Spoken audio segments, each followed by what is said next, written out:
Hello, friends. Craig Ballard, Raptors Wrap, taking a look at a Saturday night tilt in the six. Raptors Mavericks. Now, something's got to give in this game. Raptors looking for their first win in Toronto since February 23rd, 2020. Dallas Mavericks looking for their first win in Toronto since all the way back in November of 2014. Oh, goodness. Now, of course, if you're talking Dallas Mavericks, you're talking Luka Doncic. We know Luka's an absolute superstar, and we know that Luka would love the Mavericks to add his fellow countryman Goran Dragic to their team. That's a subplot. That's a storyline that's going to exist in Raptorland all season long, at the very least, right up until the trade deadline, right? Jason Kidd in as the new coach for the Dallas Mavericks. He's assembled an interesting coaching staff. A lot of former players, former Mavs as well. Daryl Armstrong, Jared Dudley, one of the all-time great names in sports history. God, Sham God, remember him? Yes. And even WNBA star Christy Tolliver, a shrewd move, a shrewd addition to that bench as well.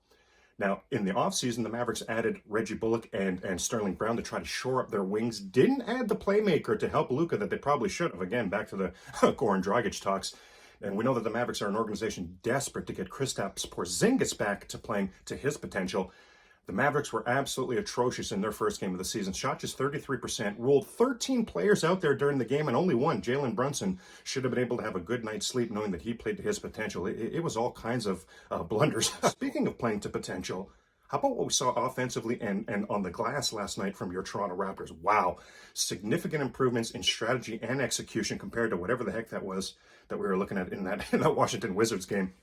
And the Celtics apparently did not get the memo. I hope several NBA teams do not get the memo that those slip passes, those cute little plays that you try to run in the paint, my goodness, not available versus the Toronto Raptors, folks. Not available. The Toronto Raptors roster is full of guys with 7'2" wingspans. They've got arms, legs. I mean, they've got all kinds of limbs flailing, being aggressive in the passing lanes, wreaking havoc, creating turnovers.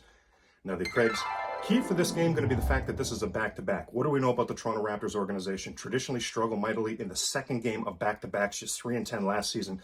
From a physicality standpoint, got to hope that considering the Raptors roster is full of young, spry legs, that the physicality standpoint won't be too much for them. But clearly, if the Raptors are going to have the type of season I think they're capable of, going to need to be better on back-to-backs this season.